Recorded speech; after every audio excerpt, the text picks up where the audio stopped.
Sekejap ya Akmal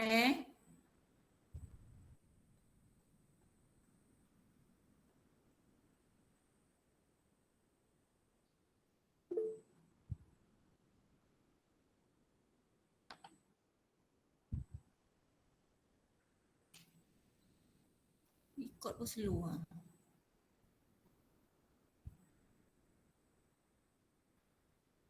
Ya, semua ahli kumpulan kalau boleh bersuara sebab kalau awak tak bersuara macam mana saya nak bagi markah. Bukan ulang balik apa yang dia dah cakap tapi awak baca yang lain. Okey, yang lain. Okey, Akmal boleh mula. Akmal.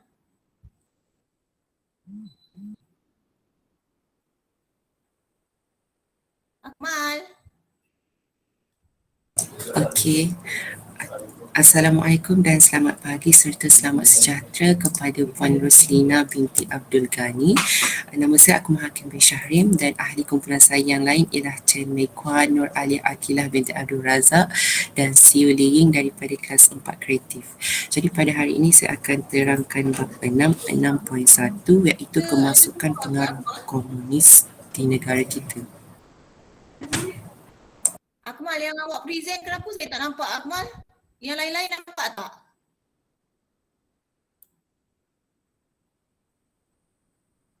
Yang lain-lain nampak tak?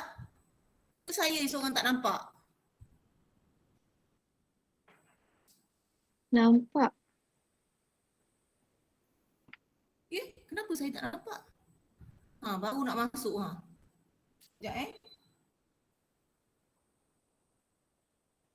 Baru nak masuk yang Akmal present. Saya pun tak nampak lagi.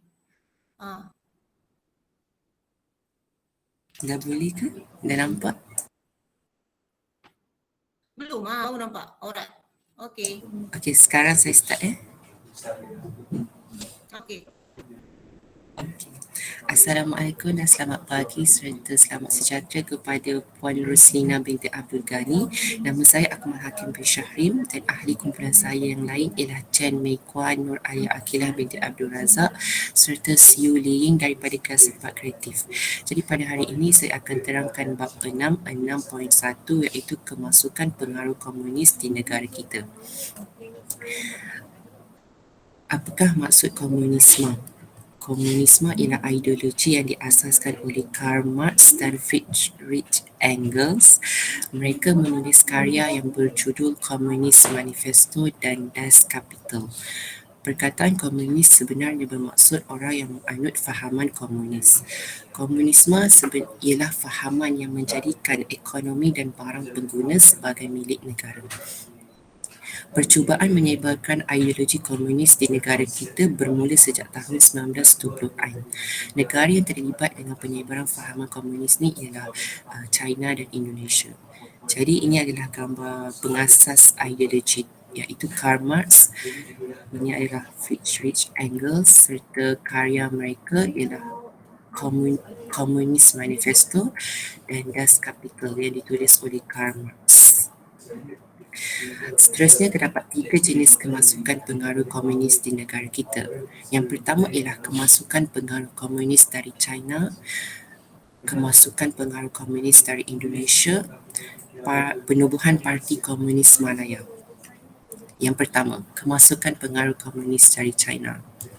Pada tahun 1920-an, ideologi komunis mulai dibawa masuk ke negara sejak awal tahun 1920-an melalui cawangan Parti Kuomintang atau KMT yang ibu pejabatnya di China. Seterusnya, pada tahun 1924 pula, cawangan KMT ataupun Parti Kuomintang tadi ditubuhkan hampir di setiap bandar di negeri Melayu untuk dia nak menyebarkan pengaruh komunis.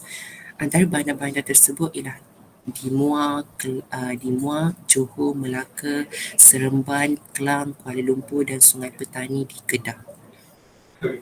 Seterusnya, pada tahun 1927 pula, selain KMT Main School juga pertubuhan yang bergerak dalam kalangan orang Hailam di bawah arahan Parti Komunis China PKC. Pada tahun 1927 juga berlaku perpecahan antara KMT dan PKC. Pada tahun 1928 pula, The Communist International Komintern yang berpusat di Moskow mengarahkan penubuhan Parti Komunis Nanyang (PKN). Namun begitu, PKN tak berjaya untuk capai matlamat. Keadaan ini mendorong Komintern iaitu The Communist International untuk menubuhkan penubuhan parti baharu iaitu Parti Komunis Malaya.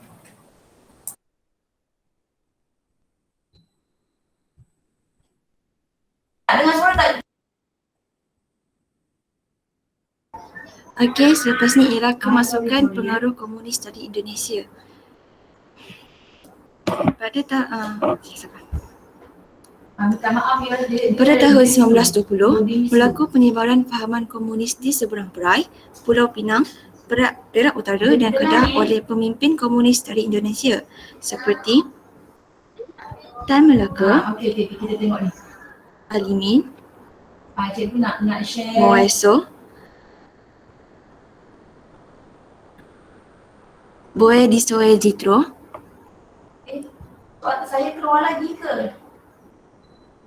Hassanoesi,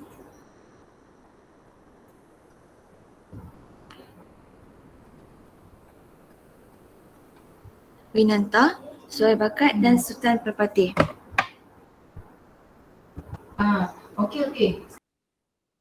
Kegagalan Parti Komunis Indonesia iaitu PKI menguasai Pulau Jawa pada tahun 1926 menyebabkan PKI berusaha untuk membuka cawangan di tanah Melayu.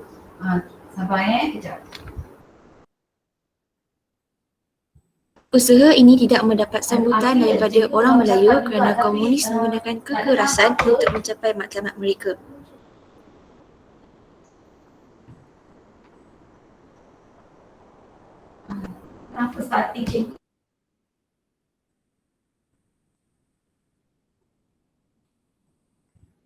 Berikut ialah ilustrasi untuk Tan Melaka dan Alimin.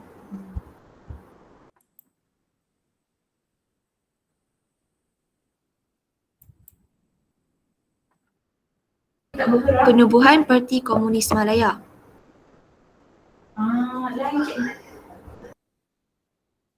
Pada 30 April 1930, Parti Komunis PKM ditubuhkan di Kuala Pilah, Negeri Sembilan.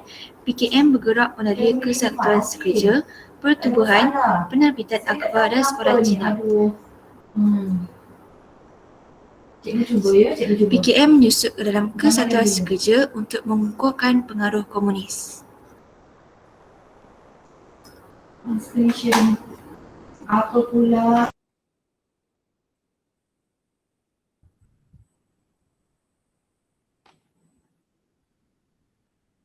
Berikut merupakan sekolah Cina.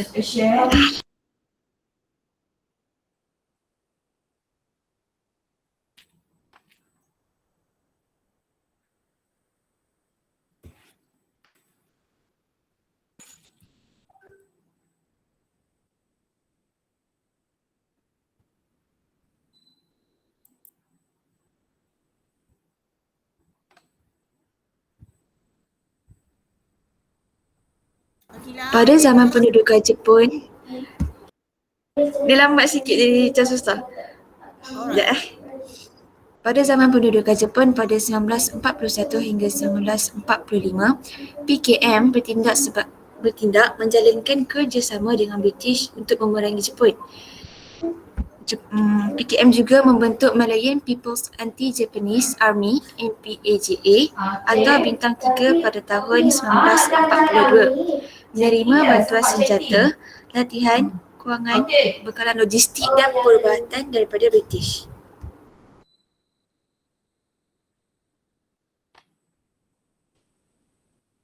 Berikut ialah Malayan People's Anti-Japanese Army iaitu MPAJA dan Bintang 3.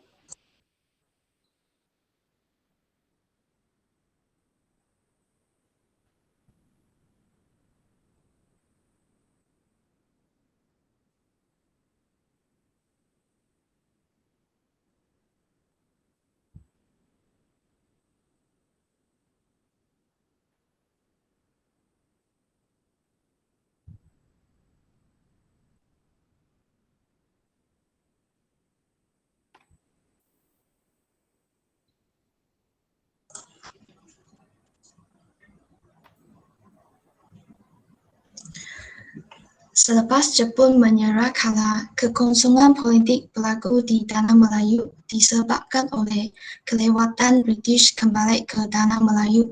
Keadaan ini memberikan peluang kepada PKM untuk meluaskan pengaruhnya. Bintang 3 PKM melalui MPAJA keluar dari hutan dan melakukan kekacauan. Mereka melakukan kekejaman dan pembunuhan terhadap orang Melayu, Cina dan India yang didakwa pernah bersubahat dengan Jepun. Apabila BMA mengambil alih pentadbiran di Tanah Melayu, MPAJA dibubarkan pada 1 Disember 1945 tahun. Walau bagaimanapun, PKM dibenarkan bergerak sebagai sebuah pertubuhan yang sah di Tanah Melayu. Keadaan ini memberi peluang kepada PKM untuk mempengaruhi beberapa pertumbuhan tertentu dengan ideologi komunis.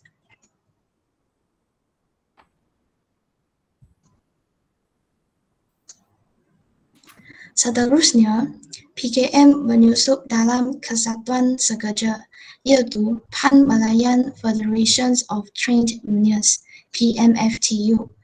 Menjelang bulan Disember 1947 hingga bulan Mei 1948, komunis berjaya menguasai 335 kesatuan sekerja dan menyusup dalam PKAM, MDU dan Putera AMCJA.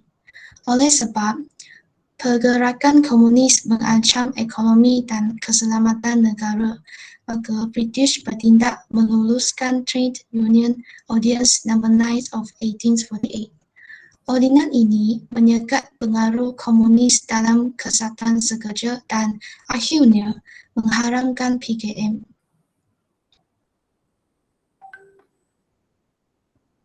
Contoh gambar ini menunjukkan tentang isu Pan Malayan Federation of Trade Unions.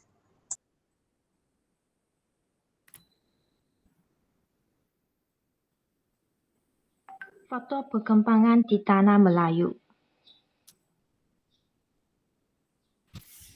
Penyebaran ideologi komunis dari China dan Indonesia menyebabkan penduduk terpengaruh dengan fahaman komunis. Ideologi ini berkembang dalam Kesatuan Sekerja. Selepas Perang Dunia Kedua, berlaku kekosongan politik di Tanah Melayu yang membuka peluang kepada PKM untuk menyebarkan fahamannya. PKM kemudiannya diharamkan oleh British.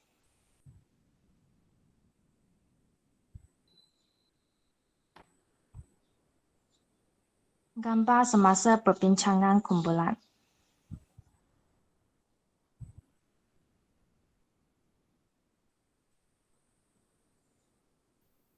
Terima kasih. Alright, terima kasih grup Akmal, Alia, Chen Kuan dan juga Siu Li Chin. Okay, Siu Li Chin, Siu Li Ying. Okay. Akmal, stop presenting. Alright. Okay, kita tengok, saya ulas sikit bab 6.1. Okay, 6.1 ni berkaitan dengan bab 6 ni berkaitan dengan ancaman komunis dan pengisytiharan darurat. Pengisytiharan darurat. Sekejap, saya pun present lambat. Okay. Saya ulas sikit. Bagus. Present yang pertama. Tahniah awak boleh buat. Okay. Alright, kita tengok ancaman komunis dan pengisytiharan darurat. Okay. Kita tengok daripada mana kemasukan pengaruh komunis ke negara kita. Okay, sebelum tu dalam bab 6 awak akan mempelajari 4 subtopik utama, iaitu tentang kemasukan pengaruh komunis di negara kita. Akmal and the gang telah menerangkan tadi. Okey, yang kedua 6.2 adalah ancaman komunis di negara kita. Okay, 6.3 berkaitan dengan usaha menangani ancaman komunis. Serta yang keempat, apa kesan zaman darurat tu nanti setelah pendudukan komunis. Okey, semua ni saya harap dah ready untuk 6.2, 6.3 dan 6.4. Okay, saya akan ulas, jangan takut. Okey, kita tengok tadi Akmal dah cakap kan. Kalau kita tengok ancaman komunis dan pengisytiharan darurat ni, kita tengok dia punya kronologi kronologi dia. Okey, berlaku sekitar tahun 1948 di mana 1948 ni pengisytiharan darurat, pengharaman PKM dan juga pendaftaran kebangsaan dan kod pengenalan. Kad pengenalan. Alright. Okay, 1949 apa yang berlaku? Awak akan jumpa penubuhan MCA. Okay, MCA. Okay, 1950 awak akan pelajari tentang pelaksanaan BRICS. BRICS ni nama orang Okay, 1951 pembunuhan Sir Henry Gending. Okay, kenapa Sir Henry Gending kena bunuh? Nanti kita tengok. 1952 pelaksanaan Perang Saraf. Okay, Perang Saraf serta penubuhan Parti Perikatan. 1955 perundingan balik dan 1960 pengisytiharan penamatan darurat. Okey, ini kronologi tahun yang berlaku dalam bab 6. Okey, next kita tengok. Okay, tadi Akmal kata sepatutnya murid-murid yang dah dengar semua penjelasan Akmal, Alia, Meng Wan dan juga Li Ying tadi, okay, awak mesti boleh menyatakan latar belakang pengaruh komunis di negara kita. Okay, dah tahu kan? Tadi Akmal dah beritahu. Okay, komunis ni berkembang selepas Perang Dunia Kedua di mana para komunis ni, kegiatan komunis ni melakukan pelbagai tindakan untuk melumpuhkan ekonomi serta menggugat kestabilan politik. Itu adalah matlamat pertama komunis. Okay, selain itu juga dia ingin merampas kuasa, tukar negara kita ni menjadi republik komunis.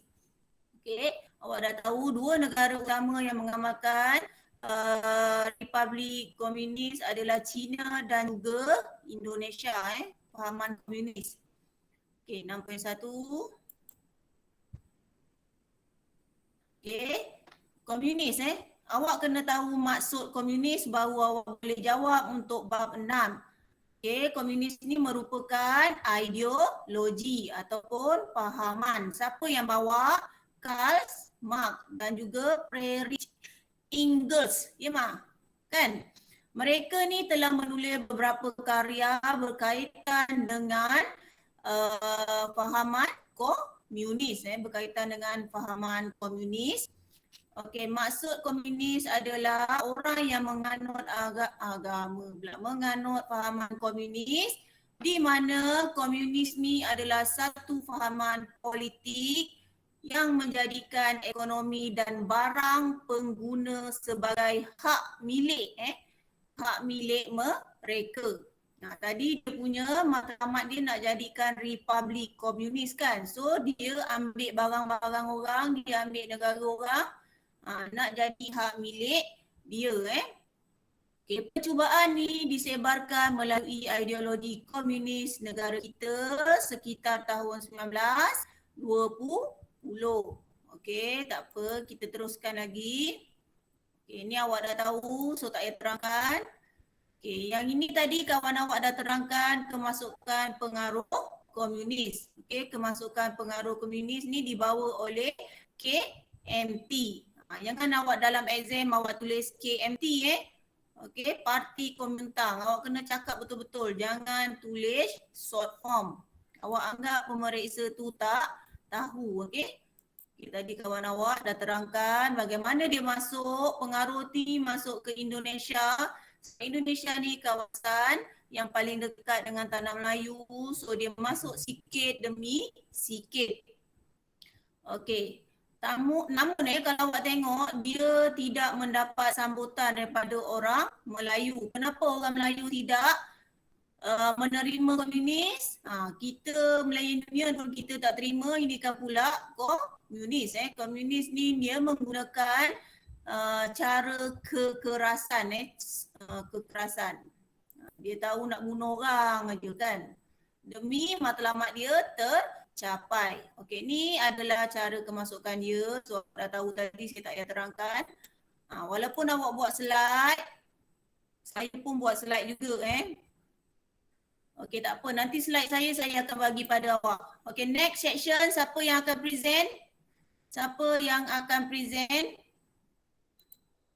Sekejap saya stop presenting. Okay, kumpulan kedua berkaitan dengan ancaman komunis di negara kita. Siapa? Elson, alright. Elson dengan siapa Elson? Banyak orang kok. Yelah siapa? Saya pun tak ingat. Elson lagi? Syaza, Nashwa dan Koli Teng. Saza, Najwa dan Koli Teng. Goh Liteng, alright. Okey, teruskan. Cikgu, sebelum tu saya nak tanya Syaza.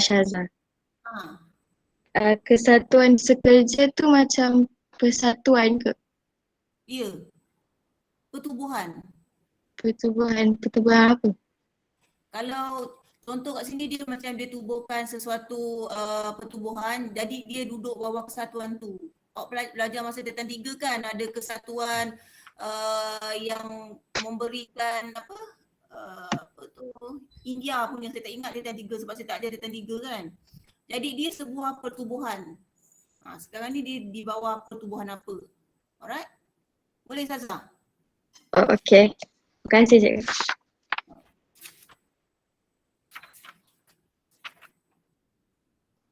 Okey, selamat sejahtera kepada Cikgu Roslina binti Abdul Ghani. Saya Syaza Usuhayani akan membentangkan tajuk 6.2 ancaman komunis di negara kita.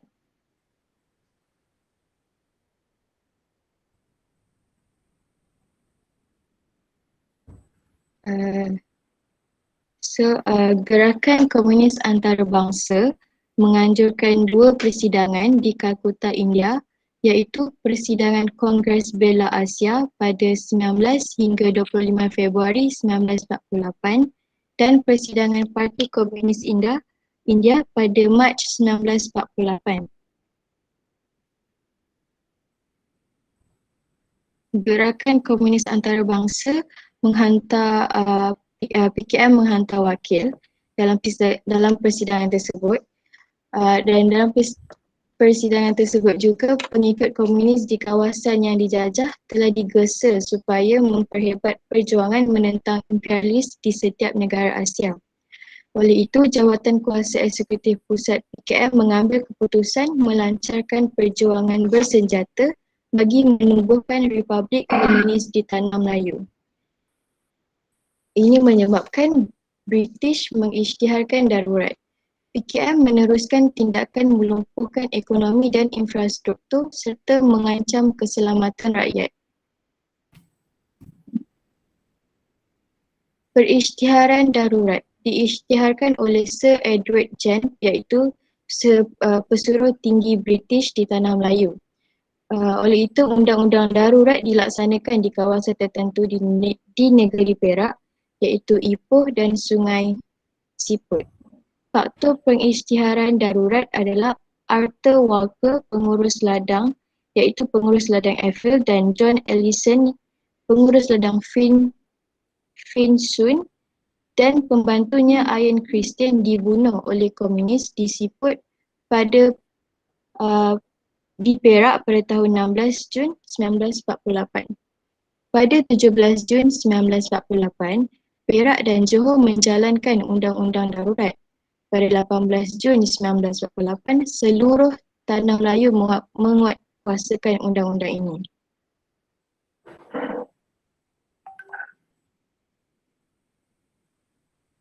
Dengan itu, usaha membantras ancaman komunis di Persekutuan Tanah Melayu bermula dengan rasminya. Next. Ya.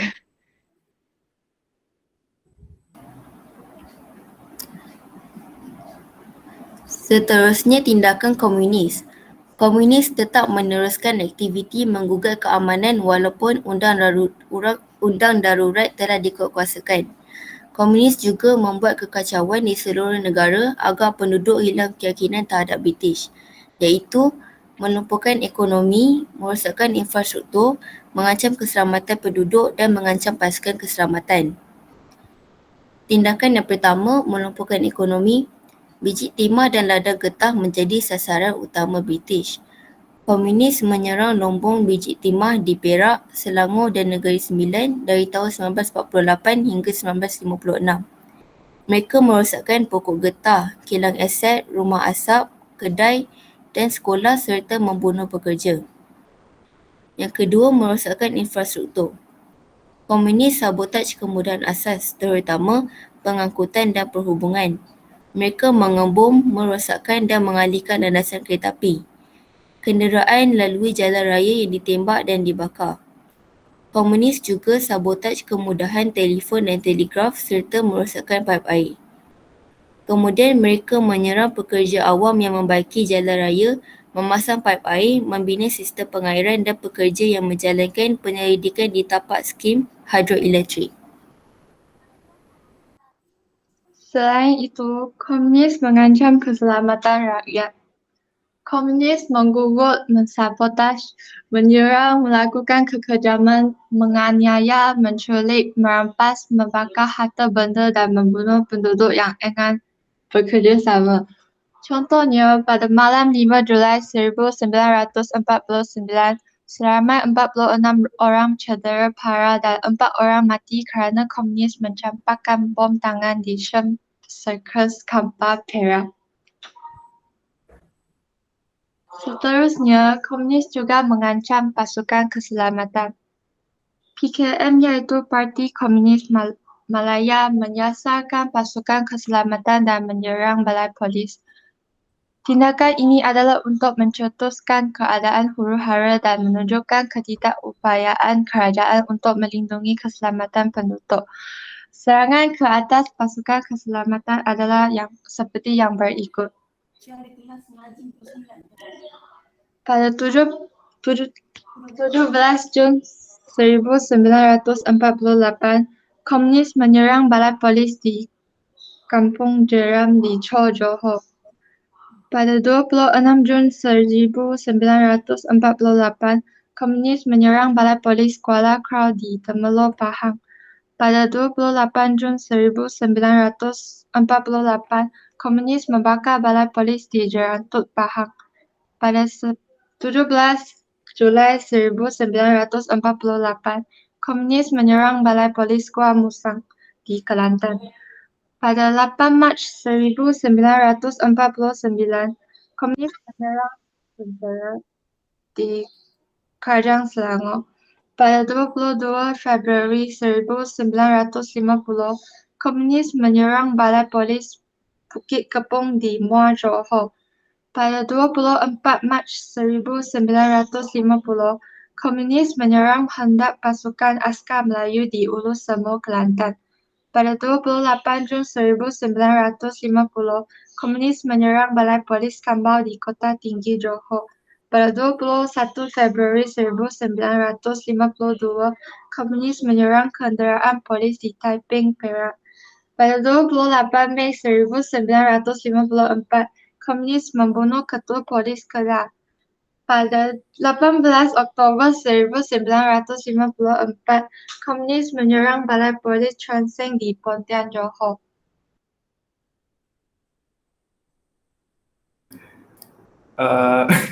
dia. Kemudian pembunuhan Henry Ghani pada 13 September 1948, Sir Henry Ghani menggantikan Sir Edward Jean sebagai Pensuruhjaya tinggi British di Tanah Melayu. Pada 6 Oktober 1951, Sir Henry Ghani diserang hentak oleh komunis di Jalan Kuala Kubu Baru dalam perjalanan ke Bukit Frasa menyebabkan beliau terkorban di situ. Dan kesimpulannya, berbagai tindakan telah dilakukan untuk mengancam keamanan negara. Tindakan komunis menyebabkan rakyat dan kerajaan bekerjasama menentang ancaman komunis. Itu jadual, you boleh tengok ah. Sekian, terima kasih.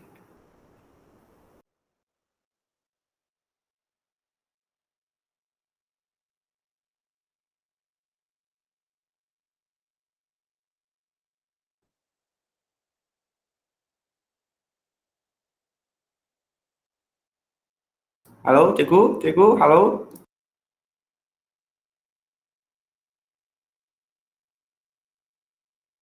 Cikgu, halo. Lag ah, cikgu.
Sorry Nathan, line saya hujan ni dia tak betul sikit. Nak cakap satu lagi ya, tak boleh. Banyak lah awak tak molek. Line saya hujan ni sejuk. Okey, teruskan. Tu kenapa sampai berdarah-berdarah tu? Sudah habis Sudah habis, saya tak dengar kesimpulan ni lagi. Saya punya line tak betul lah.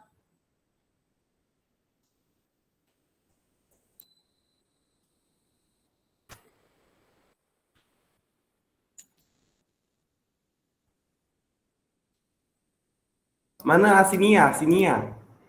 Yang pembunuhan Henry Ghani tu saya dah dengar tadi. Kesimpulan. Oh, okey, kesimpulan boleh. Baca kesimpulan. Kesimpulannya, berbagai tindakan telah dilakukan untuk mengancam keamanan negara. Tindakan komunis menyebabkan rakyat dan kerajaan bekerjasama menentang ancaman komunis. Itu menunjukkan itu jadual. Itu apa tu lah, ini jadual. Yelah, jadual apa tu? Oh, itu jadual. Statistik orang awam yang terbunuh, tercedera dan hilang pada tahun 1948 hingga 1960. Dan bawah itu ini atas ni bawah itu adalah menunjukkan statistik anggota keselamatan yang terkorban dan tercedera pada tahun 1948 hingga 1960. Thank you so much. Alright. Okay. Habis? Ada soalan tak daripada kawan-kawan yang lain? Ada soalan tak daripada kawan-kawan yang lain?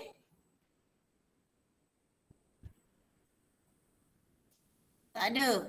Alright, saya ulas sikit Elson, stop presenting.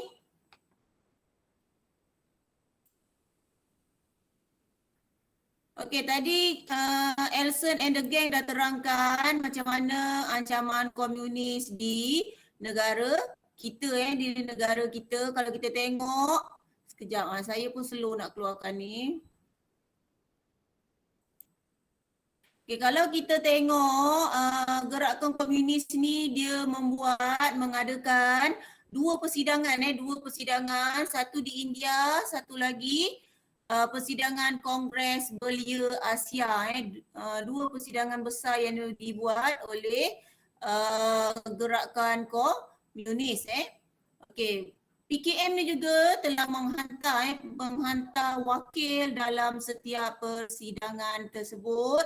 Apa yang dia sidangkan, apa yang dia cuba bincangkan adalah motif utama dia adalah untuk apa? Memperhebatkan perjuangan menentang imperialisme. Okey, maksudnya penjajahan di negara Asia. Okey, di negara Asia. Imperialisme itu maksudnya penjajahan.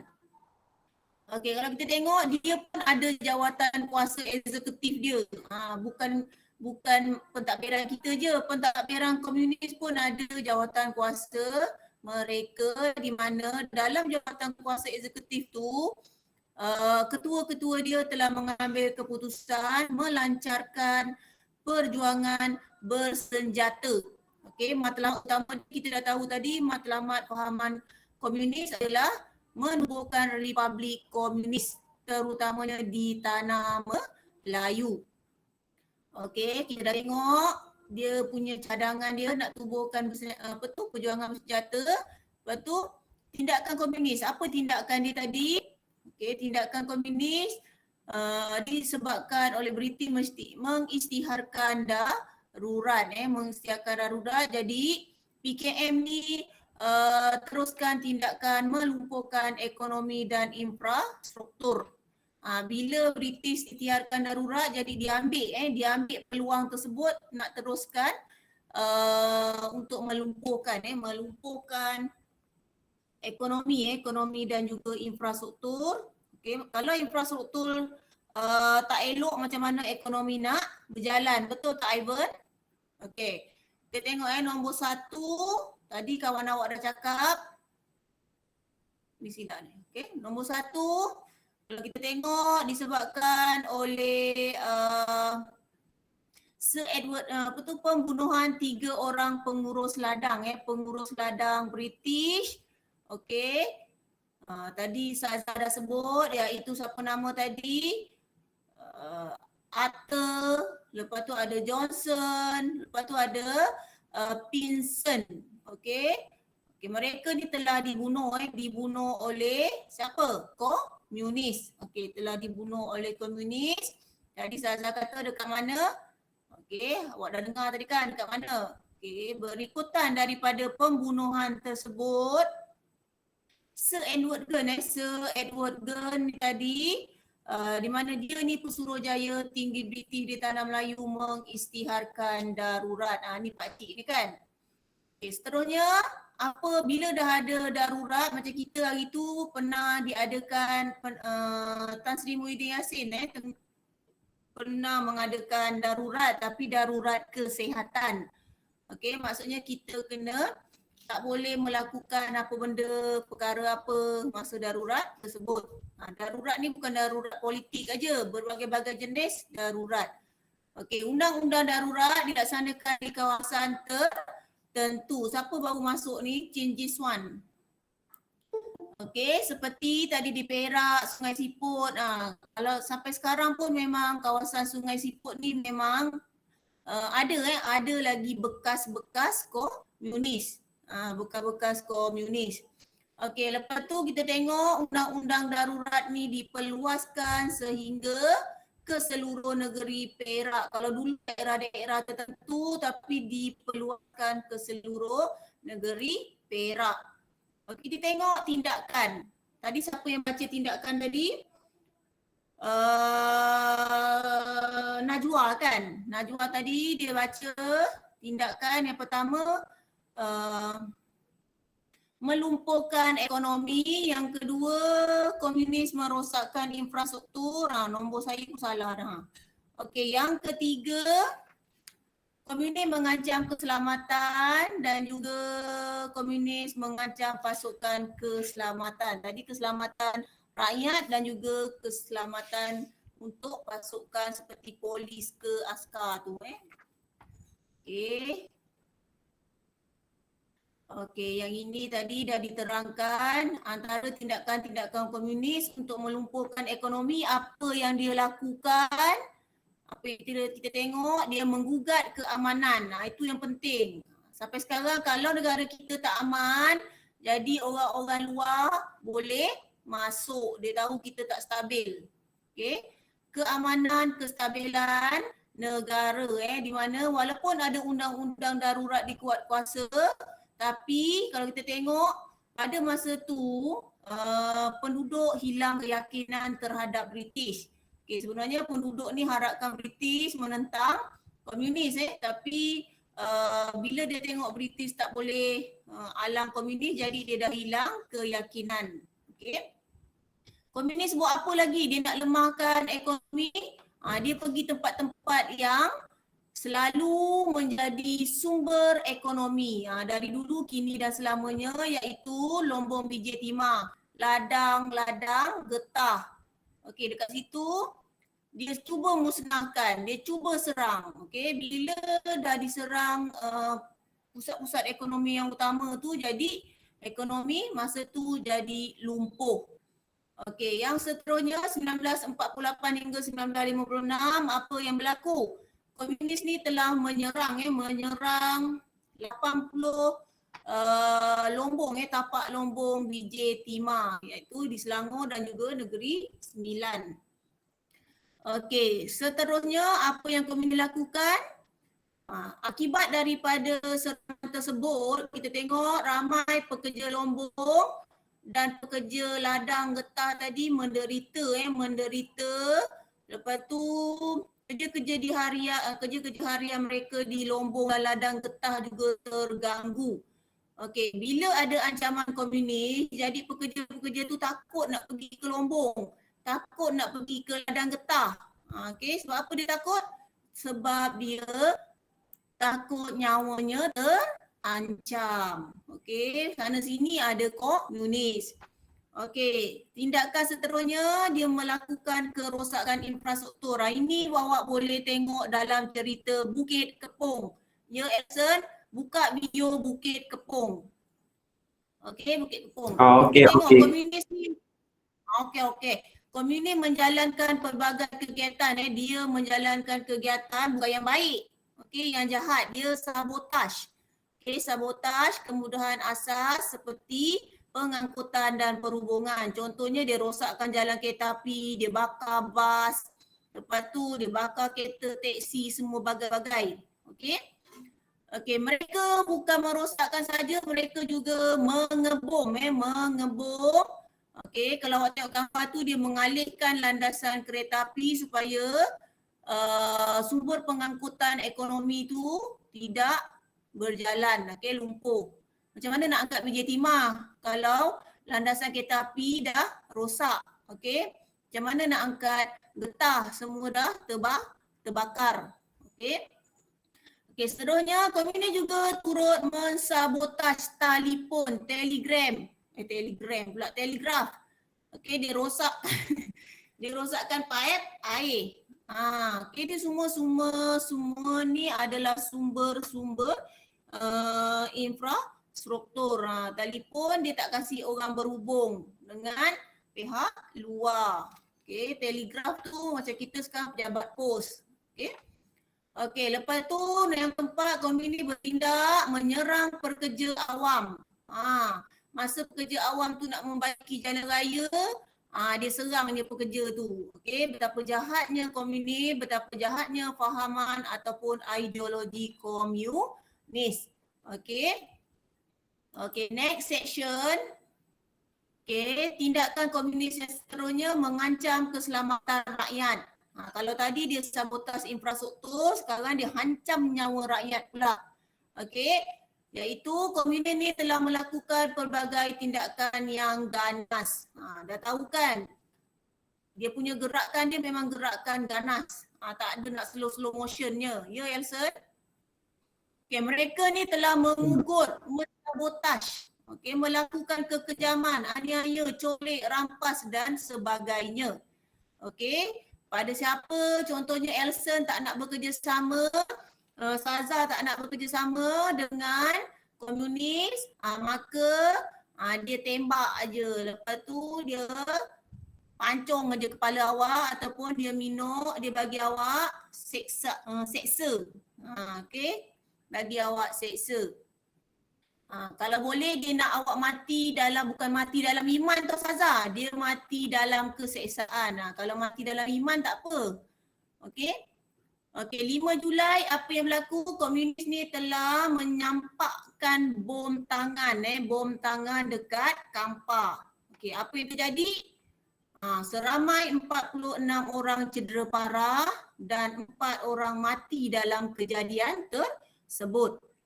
Okey, lepas tu tindakan mengancam keselamatan rakyat ni juga membawa kepada kesengsaraan penderitaan rakyat. Penderitaan rakyat sehingga mereka dah tak ada peluang pekerjaan. Lepas tu nak pergi kerja takut dengan komunis. Okey, yang ni tadi Elson terangkan. Okey, kita tengok sasaran ancaman komunis seterusnya adalah mengancam pasukan keselamatan. Ini yang paling utama sekali. Okey, dia pegang anggota polis, anggota keselamatan. Okey, dia nak lumpuhkan politik Tanah Melayu ni, dia serang balai polis. Kalau dah balai polis kena serang, siapa nak selamatkan orang awam? Okey, balai polis pun dah kena bakar. Okey, tengok cerita Bukit Kepong. Okey, seterusnya cetuskan keadaan huru-hara, okey, sebagai tanda menunjukkan ketidakpuasan hati dan juga ketidakupayaan pihak kerajaan. Pihak kerajaan masa tu siapa? British lah kan? Okey, bagi melindungi keselamatan penduduk. Itu menyebabkan orang awam tadi tak percaya lagi dengan pentadbiran British. Okey, kesimpulan dia tadi, komunis cuba mewujudkan sebuah kerajaan republik. Okey, pelbagai tindakan yang dilakukan menyebabkan rakyat dan kerajaan bekerjasama dalam mementras komunis. Okey. Itu ini yang tadi siapa terangkan? Go Liting terangkan kronologi serangan pasukan keselamatan. Yang ni kalau keluar exam pun awak kena ingat macam mana serangan tersebut. Okey, serangan tersebut. Okey, boleh? Sekejap Okey, sebelum tu saya nak tunjuk dengan awak. Sekejap